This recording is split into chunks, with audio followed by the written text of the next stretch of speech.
वासनेच्या अंधाला विवेकाची ज्योत लावा, मनातील विकृत विचारांना आजच दूर करा.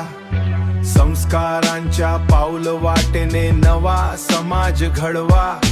प्रत्येक मुलीच्या डोळ्यांत सुरक्षित उद्या फुलवा. रस्त्यावरती चालताना भीती तिच्या मनात नको. स्वप्नांच्या आकाशाला कोणहाही अडथळा नको. पुरुषार्थ तोच खरा जो संरक्षण स्त्रियासाठी उभा, स्त्रीच्या सन्मानासाठी सदैव राहो सज्ज सखा.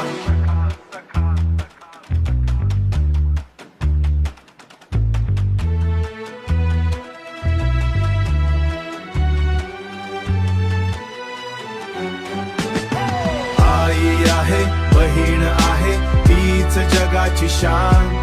स्त्रीचा सन्मान करा, हाच खरा पुरुषार्थ.